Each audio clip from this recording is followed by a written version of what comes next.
موجز نشرة يو إن بالعربي. أهلا ومرحبا بكم وإليكم التفاصيل. بدء أعمال الدورة 51 لمجلس حقوق الإنسان، والتي تستمر من 12 من سبتمبر وحتى 7 من أكتوبر. وشهدت عدة أحداث بارزة، منها غياب المفوض السامي الجديد لحقوق الإنسان النمساوي فولكار تورك، الذي سوف يباشر مهامه في 17 من أكتوبر المقبل. كما شهدت الجلسة وقوف الحاضرين لدقيقة حداد على ملكة بريطانيا السابقة الملكة إليزابيث الثاني، والتي وفاتها المنية في 8 من سبتمبر. كما شهدت حوارات تفاعلية حول ميانمار، سريلانكا وأفغانستان والأوضاع بها.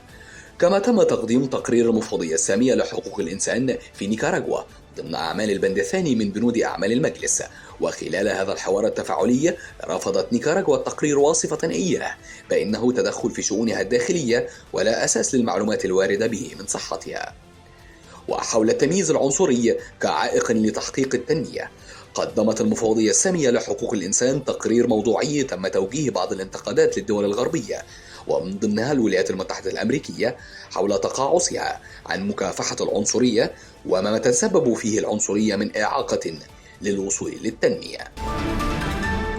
سلط الأمين العام للأمم المتحدة أنطونيو غوتوريتش الضوء على الأنشطة والتطورات السياسية والممارسات الجيدة داخل منظومة الأمم المتحدة وخارجها للتصدي لأعمال التخويف والانتقام ضد أولئك الذين يسعون إلى التعاون أو الذين تعاونوا مع الأمم المتحدة وممثليها وآلياتها في مجال حقوق الإنسان.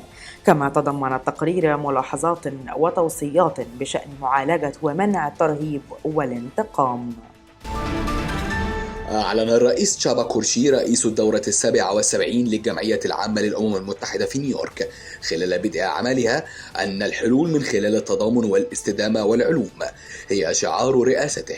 وأكد في كلمتها أن مهمة المجتمع الدولي تتمثل في العمل معا عند وجود خلافات وبناء الجسور عندما تكون هناك انقسامات عميقة، قائلا أن قاعة الجمعية العامة هي مكان لبناء الثقة لتحقيق السلام والأمن والتنمية وحقوق الإنسان.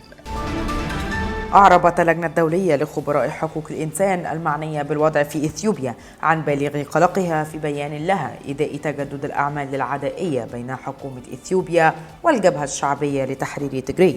وقالت اللجنة أن القوات الإريترية تشارك أيضا في الأعمال العدائية، محذرة من أن الصراع يهدد بالانتشار في دول أخرى. ونظرا لخطورة الوضع حثت اللجنة مجلس حقوق الإنسان على مناقشة الوضع في إثيوبيا والقرن الأفريقي على رأس جدول أعماله. تقرير أممي يسلط الضوء على الانتهاكات التي ترتكبها الجماعات المسلحة ضد الأطفال في نيجيريا. فرغم انخفاض الانتهاكات الجسيمة التي تم التحقق منها ضد الأطفال مقارنة بالسنوات السابقة، إلا أن الحالة الأمنية شديدة التقلب وسريعة التطور في شمال شرق نيجيريا لا تزال تؤثر سلبا على حماية الأطفال المتضررين من النزاع، ويتردد صدى ذلك عبر الحدود في منطقة حوض بحيرة تشاد. في أعقب الخسائر الكبيرة ودمار الناجمين عن الفيضانات الكارثية التي اجتاحت باكستان هذا العام، وصل الأمين العام للأمم المتحدة أنطونيو غوتوريتش إلى باكستان معربا عن تضامنه مع شعب البلاد. وحذر غوتوريتش من أن الخسائر والأضرار الناجمة عن أزمة المناخ ليست حدثا مستقبليا وإنما تحدث الآن في أنحاء العالم. وحث الحكومات على معالجة هذه القضية في مؤتمر الأطراف كوب 27 بالجدية التي تستحقها. تظاهرات عشرات الفتيات في مدينة بكتيا شرق أفغانستان احتجاجا على إغلاق سلطات طالبان مدارسهن الثانوية بعد أيام قليلة على استئناف الحصص الدراسية فيها وفق ما أفاد سكان ونشطاء محليين.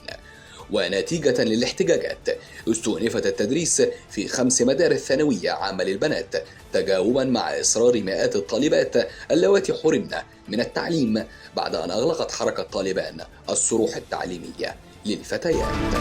واستمرارا لانتهاكات طالبان في أفغانستان، قدم المقرر الخاص للأمم المتحدة المعني بحالة حقوق الإنسان في أفغانستان ريتشارد بنت تقريره الأول إلى مجلس حقوق الإنسان بتصنيف الانتهاكات الجسيمة ضد حقوق الإنسان في ظل حكم طالبان منذ سيطرتها على البلاد على النحو التالي: تراجع ملحوظ في حقوق المرأة والفتيات، وأعمال انتقامية تستهدف المعارضين والمدافعين عن حقوق الإنسان، واعتداءات على الأقليات بما في ذلك تضييق وخناق على وسائل الإعلام.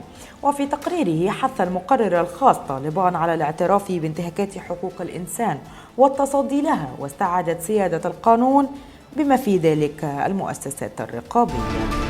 أعربت الأمم المتحدة عن قلقها البالغ بشأن التقارير التي تتحدث عن انتهاكات ميليشيا الحوثي بحق السكان والمدنيين في جنوب الحديدة.